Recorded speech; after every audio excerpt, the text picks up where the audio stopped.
Hello student, तो last time हमने electric field intensity due to a dipole on the two special points के बारे में हमने एक्सप्रेशंस डेराइव किए थे, जिसमें पहले हमने electric field intensity due to a dipole on the axial line और दूसरा हमने ऑन इट्स इक्वेटोरियल लाइन के ऊपर हमने किसी दो पॉइंट्स के ऊपर हमने अलग अलग केसेस में हमने फील्ड इंटेंसिटी का एक्सप्रेशन डेराइव किया था। तो उसमें हमने क्या किया था कि जब एक्सियल लाइन के ऊपर या उसके एक्सिस के ऊपर किसी एक पॉइंट P पर जब हमने फील्ड इंटेंसिटी की वैल्यू फाइंड आउट की थी, then its expression represents that the field intensity on the axial line of an electric dipole acts along the direction of the electric dipole. और equatorial line के ऊपर जो field intensity की value आई थी वो anti parallel to the direction of the dipole moment vector of that electric dipole आया था। इसके अलावा हमने एक शॉर्ट डाइपोल के लिए उसके स्पेशल केसेस में हमने एक्सप्रेशन डेराइव किया था, जिसमें हमने ये बात पढ़ी थी कि एक शॉर्ट डाइपोल के लिए फॉर ए शॉर्ट डाइपोल का मतलब जिस डाइपोल का size distance from the observation point के कंपैरिजन में नेग्लिजिबल स्मॉल हो, उस केस में जो electric field intensity at any point on the axial line या एक्सियल पॉइंट के ऊपर जो फील्ड इंटेंसिटी का एक्सप्रेशन आया था, that was equal to 2p upon 4 pi epsilon naught r cube in case of the free space in the surrounding region of our electrical dipole. P is the dipole moment magnitude, r is the distance of the observation point from the center of the dipole. अगर हम इसको vector form में represent करते हैं तो इस तरह का हमारे पास एक्सप्रेशन आया था। और अगर हमारे पास इलेक्ट्रिक डाइपोल हो और उसको मैं इस ए बी वेक्टर से रिप्रेजेंट कर रहा हूँ डाइपोल मोमेंट वेक्टर को, तो अगर पॉइंट P हमारा इस पोजीशन पर हो, डाइपोल के राइट साइड में हो, तो फील्ड इंटेंसिटी की direction in the direction of dipole moment इस तरफ होगी। और अगर ये पॉइंट P यहाँ होता तो डाइपोल मोमेंट के कारण जो फील्ड इंटेंसिटी की डायरेक्शन है वो इस तरफ आएगी। मतलब दोनों केसेस में एक्सियल लाइन के चाहे उस तरफ लो चाहे इस तरफ लो, फील्ड इंटेंसिटी की डायरेक्शन हमेशा डाइपोल मोमेंट वेक्टर की डायरेक्शन में ही आती है। इसलिए हमने यहाँ पर वेक्टर फॉर्म में सेम ले लिया। अगर हम इक्वेटोरियल लाइन की बात करते हैं तो इक्वेटोरियल लाइन के ऊपर किसी पॉइंट P पर जिसका distance from the centre of the dipole जो हो वो स्मॉल r के इक्वल हो, उस केस में शॉर्ट डाइपोल के लिए फील्ड इंटेंसिटी का फॉर्मूला आया था P upon 4 pi epsilon naught r cube. मतलब इक्वेटोरियल लाइन के ऊपर जो फील्ड इंटेंसिटी की वैल्यू आती है that is half of the field intensity on the axial line of our dipole. और अगर हम इसको वेक्टर फॉर्म में लिखते हैं तो यहाँ पर माइनस का साइन आता है, कारण क्योंकि इक्वेटोरियल लाइन के केस में जो field intensity resultant field intensity आती है, जो मैंने लास्ट लेक्चर में बताया भी था, उसकी जो डायरेक्शन है डाइपोल के parallel but in the opposite direction आती है P पॉइंट के ऊपर फील्ड इंटेंसिटी, जो कि इक्वेटोरियल लाइन पर सेंटर ऑफ द डाइपोल से स्मॉल r के डिस्टेंस के ऊपर था। तो ये हमने डाइपोल फील्ड इंटेंसिटी की वैल्यू दो स्पेशल केसेस में एक्सियल लाइन या इक्वेटोरियल लाइन के लिए कैलकुलेट किया था। अब अगर हमें एक शॉर्ट डाइपोल दिया जाए और उसके कारण किसी भी एक जनरल पॉइंट के ऊपर हमें इलेक्ट्रिक फील्ड इंटेंसिटी का एक्सप्रेशन डेराइव करना हो, तब हम क्या करेंगे? So today we will derive an expression for the electrical field intensity due to an electrical dipole at any point due to a short dipole. यहाँ पर एनी पॉइंट का मतलब ना वो एक्सियल लाइन पे है ना वो इक्वेटोरियल लाइन पे है, बीच में कहीं पर एग्जिस्ट कर रहा हो, तो उस केस में फील्ड इंटेंसिटी का एक्सप्रेशन क्या होगा, आज हम इसके बारे में डिस्कस करने जा रहे हैं। For that first of all consider an electrical A short electrical dipole A be with dipole moment vector P। तो हमने एक शॉर्ट डाइपोल माना है ए बी जिसका डाइपोल मोमेंट वेक्टर है P, और मान लो इसका सेंटर है O पॉइंट पर, and let K is a point at which we want to find the electrical field intensity। यहाँ पर K एक ऐसा पॉइंट है जिस पर हम इस डाइपोल के कारण इलेक्ट्रिकल फील्ड इंटेंसिटी का एक्सप्रेशन डराइव करना चाहते हैं। और ये K पॉइंट ना तो इक्वेटोरियल लाइन पे है ना ही एक्सियल लाइन के ऊपर है। मान लो इस K पॉइंट की पोजीशन ऐसी है कि K पॉइंट को अगर हम सेंटर ऑफ द डाइपोल के साथ ज्वाइन करें तो ज्वाइन करने पर जो लाइन आएगी that line makes an angle theta with the direction of the dipole moment vector. तो ये डाइपोल मोमेंट वेक्टर के साथ थीटा एंगल बना रहा है। तो हमें इस P डाइपोल मोमेंट वेक्टर के कारण K पॉइंट के ऊपर फील्ड इंटेंसिटी निकालनी है। अब इसके लिए हम कॉन्सेप्ट अप्लाई करेंगे rectangular components of the vector का, जिसका मतलब ये होगा कि कंपोनेंट्स ऑफ द वेक्टर के कारण जितना इफेक्ट प्रोड्यूस होगा अगर हम उनका वेक्टर सम ले लें तो that will be equal to the effect produced by the given vector. तो P नाम के वेक्टर की फील्ड इंटेंसिटी यहाँ निकालने की बजाय अगर हम P के दो रेक्टेंगुलर कंपोनेंट्स निकाल लें, उन दोनों कंपोनेंट्स के कारण अलग अलग K पॉइंट पर फील्ड इंटेंसिटी कैलकुलेट करें और दोनों का वेक्टर सम कर दें, तो हमारे पास रिजल्टेंट फील्ड इंटेंसिटी की वैल्यू आ जाएगी सेम मेथड से। ठीक है, तो अब हम P को दो कंपोनेंट्स में रिजोल्व करेंगे। So resolving P vector P dipole moment vector component into two rectangular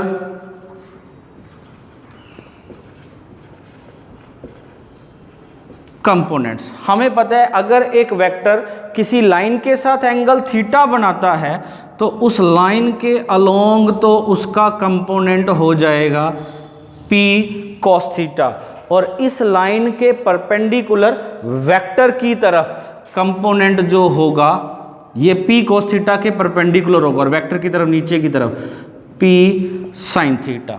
तो P cos theta along OK और दूसरा component P sin theta perpendicular to OK, इसको हम कंसीडर कर लेते हैं OP। अब हमारे पास एक तरह से दो डाइपोल मोमेंट वेक्टर्स हो गए, एक P cos थीटा है और एक P sin थीटा है। ये dipole moment vector P cos theta जो है K पॉइंट इस P cos थीटा नाम के वेक्टर के एक्सियल लाइन के ऊपर एग्जिस्ट करता है। क्लियर है बात? यहां पर ये बात ध्यान रखना। अब हम क्या कर रहे हैं, हमने कैलकुलेट करना है P के कारण डाइपोल मोमेंट वेक्टर के P के कारण हमें फील्ड इंटेंसिटी निकालनी है। उसको निकालने के लिए हमने P को दो कंपोनेंट में रिजोल्व कर दिया, P cos theta P sin theta. तो P cos थीटा के कारण पहले K पॉइंट पर फील्ड इंटेंसिटी निकालेंगे, फिर P sin थीटा के कारण K पॉइंट पर फील्ड इंटेंसिटी निकालेंगे, दोनों का रिजल्टेंट निकाल लेंगे, हमारे पास नेट फील्ड इंटेंसिटी की वैल्यू आ जाएगी at point K due to the dipole moment vector P। अब उसके लिए देखो P cos थीटा, अब ये अपने आप में कंप्लीट इलेक्ट्रिकल डाइपोल है with moment P cos theta.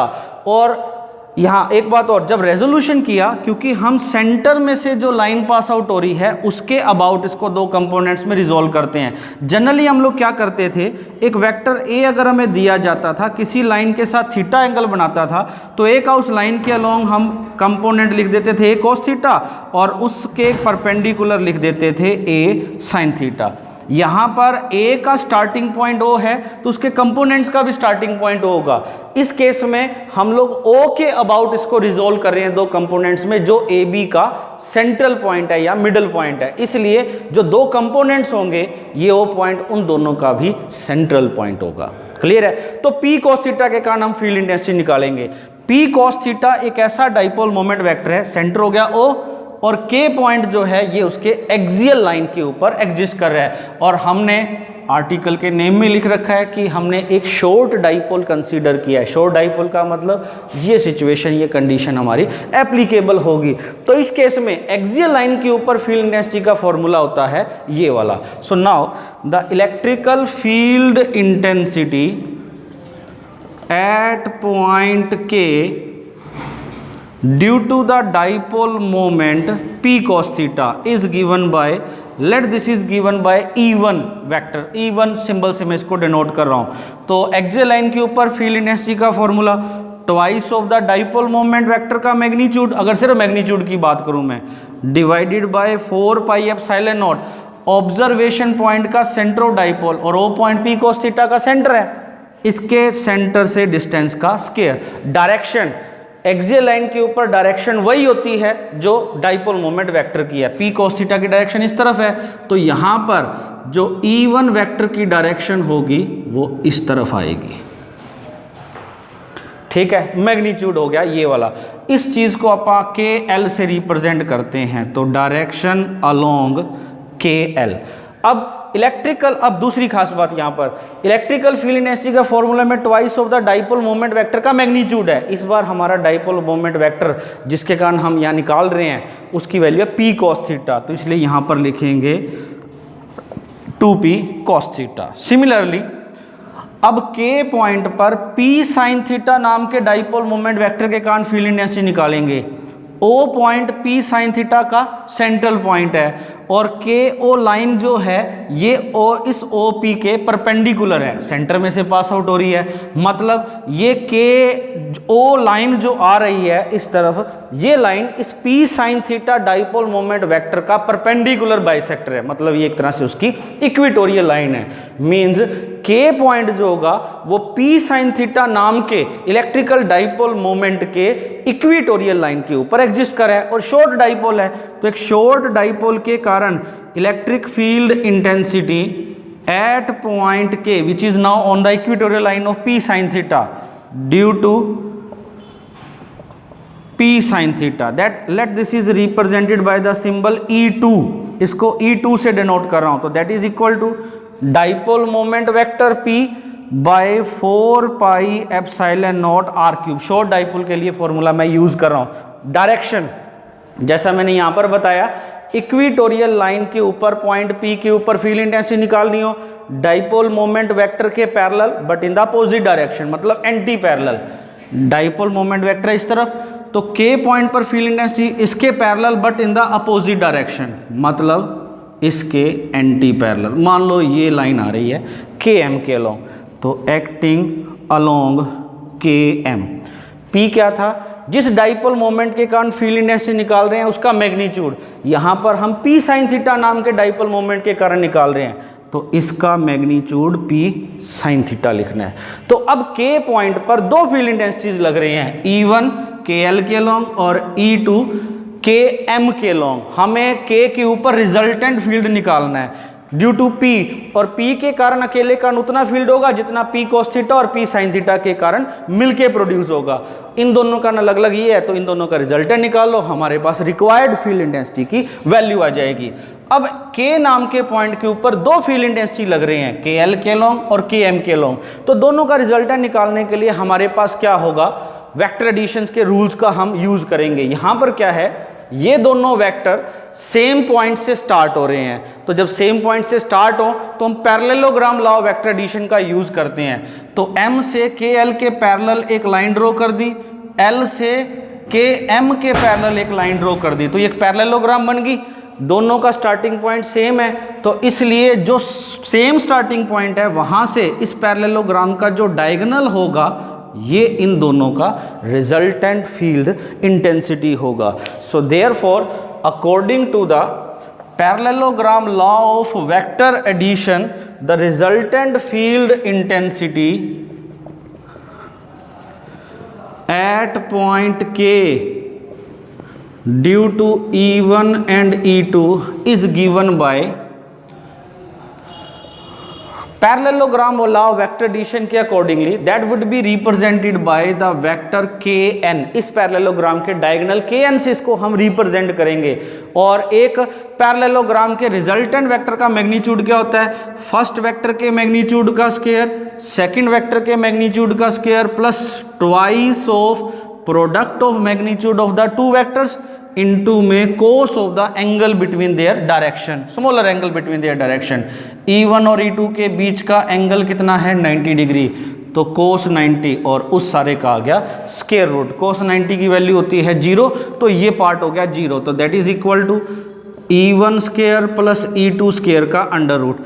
E1 और E2 की वैल्यू हमने निकाल रखी है, इन दोनों की वैल्यू यहाँ पर पुटअप कर दो। E1 का स्क्वायर इस सारे का स्क्वायर आना है, प्लस E2 का स्क्वायर इस सारे का square.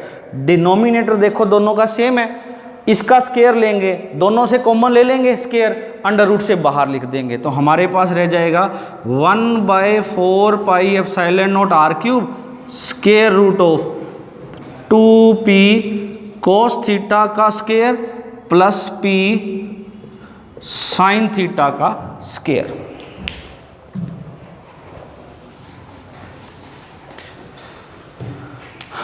That is equal to 1/4 pi epsilon naught r cube 4p square cos square theta plus p square sin square theta raise to power 1/2। इन दोनों से p स्केयर भी कॉमन आ जाएगा, p स्केयर कॉमन आएगा, अंडर रूट से बाहर आएगा तो बाहर सिर्फ क्या रहेगा p, अंदर आ गया 4 cos square theta plus sin square theta. 4 cos square theta को हम क्या लिख सकते हैं 3 cos square theta plus cos square theta plus sin square theta. cos square theta plus sin square theta की वैल्यू क्या होती है 1 के equal, so this can be written as p/4 pi epsilon naught r cube into में 3 cos square theta plus 1 raise to power 1/2। ये हमारे पास आ जाएगा resultant field intensity का expression eight any point making an angle theta with the direction of dipole moment vector. अब इसके कुछ special cases. पहला case, if the point के lies on the axial line of the dipole, अगर ये point के इस डाइपोल के एक्सियल लाइन पे होता, तो एक्सियल लाइन का मतलब यहाँ पर कहीं होता, तो उस केस में ये लाइन जो होती वो यहाँ होती, तो इस एंगल थीटा की वैल्यू क्या हो जाएगी 0। In that condition theta becomes equal to 0 degree और cos थीटा की वैल्यू क्या हो जाएगी 1, cos 0 की वैल्यू होती है 1 के इक्वल। यहाँ पर पुटअप करोगे तो E की value p/4 pi epsilon naught r cube cos square theta की वैल्यू 1, 3 + 1 रेज टू पावर 1/2, 4 का अंडर रूट 2 रह गया, तो यहाँ पर बचेगा सिर्फ 2p/4 पाई एप्सिलॉन नॉट r क्यूब। और ये वही एक्सप्रेशन है जो आप लास्ट आर्टिकल में ड्राइव कर चुके हैं। अगर ये पॉइंट के इक्वेटोरियल लाइन पे होता, तो इक्वेटोरियल लाइन तो ये होती, तो अगर के पॉइंट इक्वेटोरियल लाइन पे होता तो थीटा की वैल्यू क्या बन जाती 90 degree. So if second case, if the point K lies on the equatorial line, in that condition theta becomes equal to 90 degree, तो cos थीटा की वैल्यू क्या हो जाएगी 0, cos 90 हो गया 0, तो ये टर्म तो हो गई 0, 1 raise to power 1/2 is equal to 1, तो इलेक्ट्रिक फील्ड इंटेंसिटी की वैल्यू आ जाएगी p/4 pi epsilon naught r cube. ये इसके स्पेशल केसेस हो गए और ये वही एक्सप्रेशन है जो हमने पहले डराइव कर रखा है, तो इट मीन्स हमारा एक्सप्रेशन बिल्कुल सही है। हाँ, रिजल्टेंट फील्ड इंटेंसिटी का मैग्नीट्यूड का तो फॉर्मूला आ गया, पर हमने अभी तक डायरेक्शन का एक्सप्रेशन डराइव नहीं किया। तो डायरेक्शन का एक्सप्रेशन डराइव करने के लिए हम लोग क्या करेंगे, parallelogram law of vector addition का यूज करेंगे, जिसके अकॉर्डिंगली मान लो ये रिजल्टेंट फील्ड इंटेंसिटी जो है वो E1 के साथ एंगल बना रहा है अल्फा, तो उस कंडीशन में परपेंडिकुलर बेस हाइपोटेन्यूज, तो इस राइट एंगल ट्रायंगल के अंदर, in right angle triangle KLN के अंदर perpendicular NL by base KL is equal to क्या होगा टेंजेंट अल्फा। तो टेंजेंट अल्फा की वैल्यू होगी परपेंडिकुलर बाय बेस, परपेंडिकुलर की वैल्यू है NL बाय बेस की वैल्यू है KL। NL जो होगा मैग्नीट्यूड में इसकी वैल्यू आएगी E2 के मैग्नीट्यूड के इक्वल, डिवाइड बाय KL की वैल्यू E1 के मैग्नीट्यूड के इक्वल। E1 और E2 के मैग्नीट्यूड का अगर हम रेशो लेते हैं तो हमारे पास क्या आएगा, E1 का मैग्नीट्यूड था 2p sin theta by 4 pi epsilon naught r cube, E2 की वैल्यू थी p cos theta by 4 pi epsilon naught r cube. दोनों का रेशो लोगे E2 बाय E1, तो E2 बाय E1 की वैल्यू अगर हम यहाँ पर कैलकुलेट करें, E2 by E1 4 pi epsilon naught r cube से 4 pi epsilon naught r cube cancel, P से P कैंसिल, तो हमारे पास बचेगा ये सिर्फ और सिर्फ cos theta by 2 sin theta. कुछ गड़बड़ लग रही है।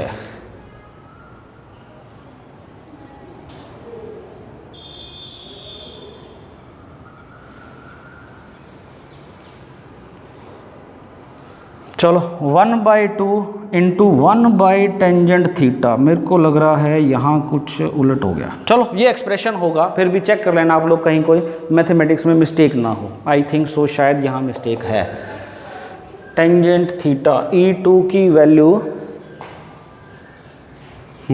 ये साइन थीटा है यहाँ पर, और यहाँ है कॉस थीटा, तो ये बन जाएगा sine theta upon cos theta, sorry भाई, तो ये बन जाएगा टेंजेंट थीटा। तो टेंजेंट अल्फा की value half of tangent theta, तो यहाँ से अल्फा की वैल्यू आ जाएगी। थीटा हमें पता होगा, अल्फा की वैल्यू आ जाएगी। अल्फा की वैल्यू का मतलब रिजल्टेंट फील्ड इंटेंसिटी KL के साथ कितने एंगल पर एक्ट कर रहा है। So this is the expression for the electrical field intensity at any point due to a short dipole. उसके बाद है, ये तो हो गया हमारे एक इलेक्ट्रिक डाइपोल के कारण डिफरेंट पॉइंट्स के ऊपर फील्ड इंटेंसिटीज का expression. Next we will derive an expression for the electrical field intensity at any point on the circular charged at any point on the axis of a circular loop of the charged ring, या circular charge loop के ऊपर हम निकालेंगे। So now electric field intensity on the axis of a charged circular loop। मान लो हमें एक circular ring दिया गया है जिसकी थिकनेस है negligible small, and let this is placed with its plane perpendicular to the plane of the board. आप लोगों के इसमें प्लेन ऑफ द पेपर होगा। मान लो हमारे पास एक सर्कुलर लूप दे रखा है, एक वायर है, उसको हमने एक सर्कल की फॉर्म में वाउंड कर लिया, तो एक सर्कुलर रिंग बन गया।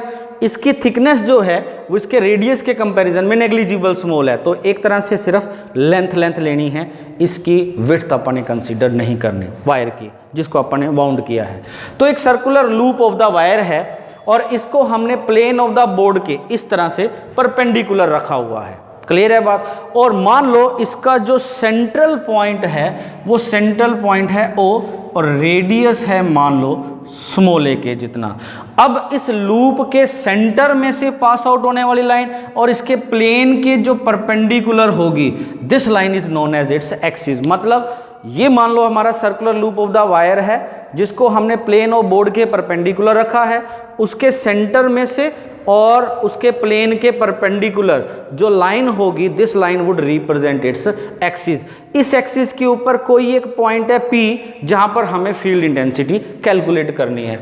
मान लो इसके एक्सिस के ऊपर ये एक पॉइंट है P which is at a distance of small r for example from the centre of the loop, जहां पर हमें इलेक्ट्रिक फील्ड इंटेंसिटी निकालनी है। इलेक्ट्रिक फील्ड होगी तो कोई ना कोई चार्ज होगा। मान लो हमने एक चार्ज प्लस Q जो है वो इस सर्कुलर वायर के सरकमफेरेंस के ऊपर यूनिफॉर्मली डिस्ट्रीब्यूट कर दिया है। Plus Q charge, let a positive charge plus Q be distributed uniformly along the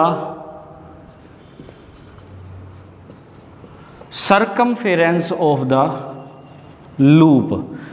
अब हमने स्टार्टिंग में कंसीडर कर लिया कि इस लूप की जो थिकनेस है वो नेग्लिजिबल है, इस वायर की जो थिकनेस है तो इसकी सिर्फ लेंथ है जो सरकमफेरेंस ऑफ द लूप के इक्वल है, तो चार्ज इसके ऊपर यूनिफॉर्मली डिस्ट्रीब्यूटेड है। मतलब ये एक तरह से लीनियर चार्ज डिस्ट्रीब्यूशन का एक एग्जाम्पल होगा, such that the linear charge density of the loop is given by lambda से, मान लो मैं इसको डिनोट कर रहा हूं total charge divided by total length of the circumference. इस लीनियर चार्ज डेंसिटी के साथ ये इसके ऊपर डिस्ट्रीब्यूटेड है और इसके कारण हमें P पॉइंट पर फील्ड इंटेंसिटी निकालना है। तो कंटिन्यूस चार्ज डिस्ट्रीब्यूशन के कारण फील्ड इंटेंसिटी निकालने का जो मेथड था उसमें हमने क्या किया था, पहले हमने एक स्मॉल एलिमेंट लेना है इस लूप का, इस वायर का, इस लीनियर चार्ज डिस्ट्रीब्यूशन का। मान लो हमने एक एलिमेंट ले लिया AB जिसकी लेंथ है dl और इसको इस लेंथ वेक्टर dl से हम डेनोट कर रहे हैं और इसके ऊपर मान लो चार्ज की वैल्यू है dq। तो चार्ज ऑन द एलिमेंट जो होगा that is given by charge per unit length multiplied by length of that element. और कंटिन्यूस चार्ज डिस्ट्रीब्यूशन में हमने ये बात मानी थी कि सबसे पहले हमने एक स्मॉल एलिमेंट के कारण फील्ड इंटेंसिटी निकालनी है, उसको पूरे के ऊपर इंटीग्रेट कर देना है। तो हमने एक तरह से क्या किया, पूरे के पूरे लूप को large number of infinitely large number of small elements के अंदर डिवाइड कर दिया। हर एक एलिमेंट की लेंथ इतनी स्मॉल है कि उसकी लेंथ को हम लोग निगलेक्ट कर सकते हैं as compare to distance from the observation point P, ताकि वो एक पॉइंट चार्ज की तरह बिहेव करे, ताकि हम लोग उसके ऊपर कूलम्स लॉ अप्लाई कर सके। तो हमने एक small element of length dl एट AB हमने कंसीडर कर लिया जिसका सेंट्रल पॉइंट है C और P के बीच का जो डिस्टेंस होगा वो ये होगा CP। ये R है, ये A है, तो इस डिस्टेंस की वैल्यू क्या होगी a square plus r square Pythagoras theorem से। तो charge on the small element AB की वैल्यू ये है, P पॉइंट पर फील्ड इंटेंसिटी निकालनी है। तो dq चार्ज के कारण फील्ड इंटेंसिटी की वैल्यू क्या होगी, dE इज equal to dq by 4 pi epsilon naught, दोनों के बीच के डिस्टेंस का स्क्वायर, dq अपॉन dq की वैल्यू हम यहाँ पुटअप कर देते हैं lambda dl 4 pi epsilon naught CP का स्क्वायर, CP का मतलब क्या होगा r square plus a square के अंडर रूट का स्क्वायर था, ये रह गया। डायरेक्शन किस तरफ होगी, पॉजिटिवली चार्ज एलिमेंट है तो उसके कारण जो फील्ड इंटेंसिटी होगी दोनों को ज्वाइन करने वाली ऑब्जर्वेशन पॉइंट और सेंटर ऑफ एलिमेंट को ज्वाइन करने वाली लाइन के along and acting radially outward. तो ये फील्ड इंटेंसिटी की डायरेक्शन। मान लो मैं इस फील्ड इंटेंसिटी को DE1 से डिनोट कर रहा हूँ, making an angle theta with the axis of the dipole. ठीक है, अब इस DE1 को आप दो कंपोनेंट्स में रिजोल्व कर देते हैं। एक component along the axis DE1 cos theta, जिस लाइन के साथ एंगल उसके अलोंग cos थीटा वाला, और उस लाइन के परपेंडिकुलर वेक्टर की तरफ sin थीटा वाला। तो DE1 का दूसरा कंपोनेंट नीचे की तरफ होगा DE1 sin थीटा। अब हम AB एलिमेंट का एक डायमेट्रिकल अपोजिट एलिमेंट इमेजिन कर रहे हैं। डायमेट्रिकल अपोजिट एलिमेंट का मतलब सर्कल के जिस पॉइंट पर ये एलिमेंट है उसमें से पास आउट होने वाला जो डायामीटर है, उस डायामीटर का जो दूसरा एंड पॉइंट होगा वो C पॉइंट का, मान लो ये D पॉइंट है, डायामीटर जो C में से पास आउट हो रहा है वो सर्कल को D पॉइंट पर इंटरसेक्ट कर रहा है, तो D is the diametrical opposite end of point C। तो हमने AB का एक डायमेट्रिकल अपोजिट एलिमेंट मान लिया यहां पर MN फॉर एग्जाम्पल। ठीक है, लेंथ सेम मान लेते हैं DL के जितनी। तो इस डायमेट्रिकल अपोजिट एलिमेंट के कारण जो फील्ड इंटेंसिटी का फॉर्मूला होगा DE2 that is equal to charge on the element, length same ली है तो चार्ज की वैल्यू लैम्डा इंटू में DL, ये भी क्या होगा सेम, तो magnitude of charge same by 4 pi epsilon naught into में DP का स्क्वायर, D और P को ज्वाइन कर दो। अब क्योंकि ये एक्सिस है और एक्सिस जो होता है वो सेंटर में से पास आउट हो रहा है, लूप के सेंटर में से पास आउट हो रहा है। अगर हम बात करें लूप की, सेंटर में से पास आउट हो रहा है एग्जैक्टली। तो एक एलिमेंट ये है, ये उसका डायमेट्रिकल अपोजिट एलिमेंट है, और ये ये एक तरह से एक्सिस लाइन है। तो एक्सिस जो है वो सेंटर में से पास आउट हो रही है, तो डायमीटर को दो इक्वल पार्ट्स में डिवाइड कर रही है। मतलब ये लाइन जो होगी, ये लाइन, ये डायमीटर का एक तरह से परपेंडिकुलर बाइसेक्टर होगा। तो परपेंडिकुलर बाइसेक्टर के ऊपर कोई एक पॉइंट जो होता है वो एंड पॉइंट्स के साथ सेम एंगल बनाता है। तो इसका मतलब अगर ये एंगल थीटा है तो ये वाला एंगल भी क्या होगा, थीटा ही होगा। ठीक है, तो DP के MN एलिमेंट के कारण जो फील्ड इंटेंसिटी की वैल्यू होगी वो ये होगी DP स्क्वायर। DP की वैल्यू परपेंडिकुलर प्लस बेस का स्क्वायर, ये A है ये R है, lambda D L by 4 pi epsilon naught are square plus A square, value same आ गई। मैग्नीट्यूड DE1 और DE2 का आ रहा है सेम। डायरेक्शन देखते हैं, पॉजिटिव चार्ज है, रेडियली आउटवर्ड मतलब ऑब्जर्वेशन पॉइंट को ज्वाइन करने वाली लाइन और एक्टिंग आउटवर्ड, ये DE2 की डायरेक्शन है। एंगल थीटा, क्योंकि ये दोनों क्या बनेंगे, वर्टिकली अपोजिट एंगल। तो DE2 को दो कंपोनेंट्स में रिजोल्व करेंगे, DE2 cos थीटा और DE2 sin थीटा।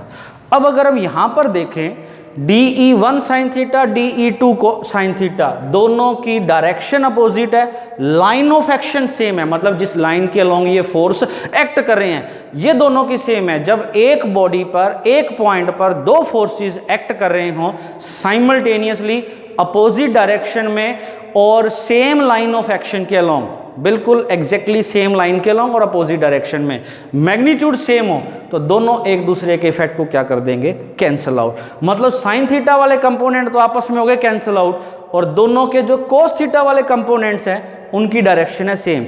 तो अगर हम इन दोनों डायमेट्रिकल अपोजिट एलिमेंट्स के फील्ड इंटेंसिटी का सम लेंगे तो हमें एक तरह से उनके कंपोनेंट्स का सम लेना पड़ेगा। साइन थीटा वाले कंपोनेंट तो कैंसिल आउट हो गए और दोनों के कोस थीटा वाले कंपोनेंट आपस में क्या हो रहे हैं, एड अप हो रहे हैं। अब हमारी प्रॉब्लम क्या है, हमने पूरे सर्कुलर लूप के कारण टोटल फील्ड इंटेंसिटी निकालनी है। उसके लिए हमने क्या किया, पूरे लूप को नंबर ऑफ स्मॉल एलिमेंट्स के अंदर डिवाइड कर दिया।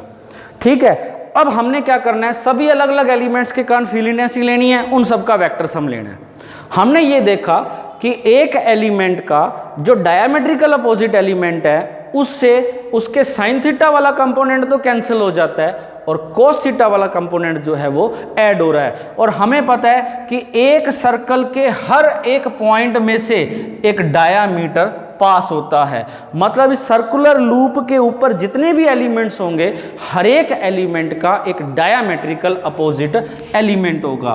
फॉर एग्जांपल मान लो मैं एक सर्कल ड्रॉ करता हूं, तो इस सर्कल के हर एक पॉइंट से हम लोग एक डायामीटर ड्रॉ कर सकते हैं, मतलब हर एक पॉइंट के लिए, हर एक एलिमेंट के लिए एक डायामेट्रिकल अपोजिट एलिमेंट होगा। तो जब सभी एलिमेंट्स के फील्ड इंटेंसिटी का वेक्टर सम करेंगे तो हर एक के डायमेट्रिकल अपोजिट एलिमेंट से उसका साइन थीटा वाला कंपोनेंट तो कैंसिल हो जाएगा, कोस थीटा वाले कंपोनेंट ऐड हो जाएंगे। तो मतलब सुपरपोजिशन प्रिंसिपल के अकॉर्डिंगली पी पॉइंट पर जो रिजल्टेंट फील्ड इंटेंसिटी होगा that is equal to the summation of the field intensity of all the length elements या charge element on the whole circumference of our circle. ठीक है, जब इनका सम करेंगे तो हर एक के साइन थीटा वाले कंपोनेंट तो पेयर्स में कैंसिल हो जाएंगे और कॉस थीटा वाले ऐड हो जाएंगे। तो बचेगा हमारे पास सिर्फ summation i is equal to 1 to n DEI into में कॉस थीटा। पर हमने लेंथ ऑफ द एलिमेंट इतनी स्मॉल मानी है कि वो एक पॉइंट चार्ज की तरह बिहेव करे, तो उस कंडीशन में हमारा समेशन किस में कन्वर्ट हो जाएगा, इंटीग्रेशन में। तो इंटीग्रेशन ऑफ DE की वैल्यू दोनों में से जो मर्जी ले लो, सेम है वैल्यू, मैग्नीट्यूड की बात कर रहा हूँ, lambda DL by 4 pi epsilon naught are square plus A square into में कॉस थीटा। कॉस थीटा की वैल्यू इस ट्रायंगल में आ जाओ COP के अंदर, कॉस थीटा की वैल्यू निकालने के लिए बेस अपॉन में हाइपोटेन्यूज, बेस की वैल्यू है R बाई हाइपोटेन्यूज की value R square plus A square raise to power 1/2 over the whole loop. Integration of lambda DL into में R divided by 4 pi epsilon naught R square plus A square raise to power 3/2। अब इस integration को अपने को solve करना है। Lambda क्या है, लीनियर चार्ज डेंसिटी, जो कि पूरे लूप के लिए क्या है, constant. R observation point P का सेंटर ऑफ डाइपोल से डिस्टेंस, और ये एलिमेंट के ऊपर डिपेंड नहीं करता, R की वैल्यू fix. A radius of the loop, ये भी फिक्स। तो lambda R epsilon naught A ये सारे कांस्टेंट है इंटीग्रेशन से बाहर। तो फील्ड इंटेंसिटी A की value lambda R by 4 pi epsilon naught R square plus A square raise to power 3/2 integration of dl over the whole loop. Integration का मतलब एक तरह से सम, तो इंटीग्रेशन ऑफ dl का मतलब क्या है कि लेंथ एलिमेंट्स की लेंथ का सम, मतलब इस पूरे लूप के ऊपर जितने भी चार्ज एलिमेंट्स आपने कंसीडर किए हैं सभी की लेंथ का सम, सभी की लेंथ का सम करोगे तो वो क्या आ जाएगा, लेंथ ऑफ द सर्कमफेरेंस। और लेंथ ऑफ द सर्कमफेरेंस की जो वैल्यू होगी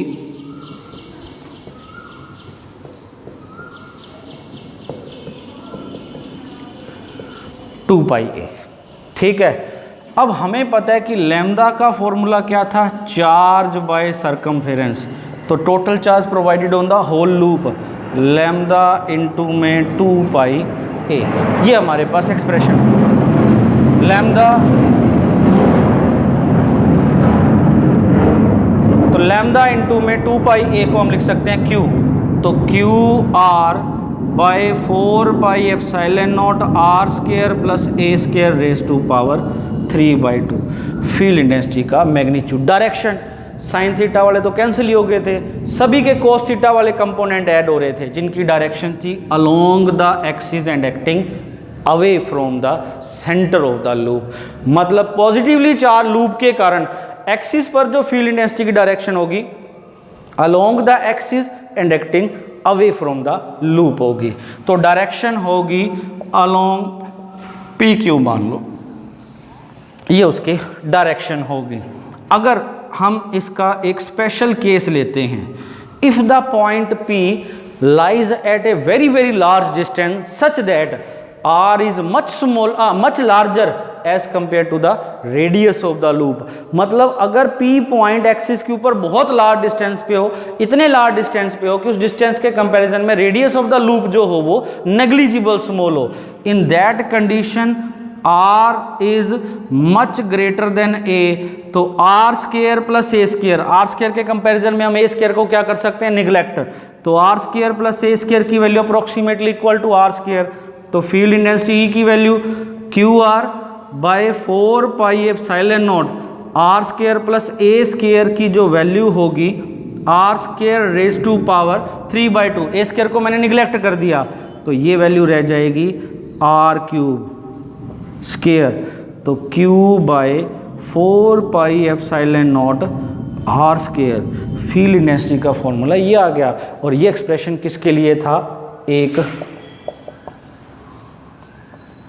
पॉइंट चार्ज के कारण।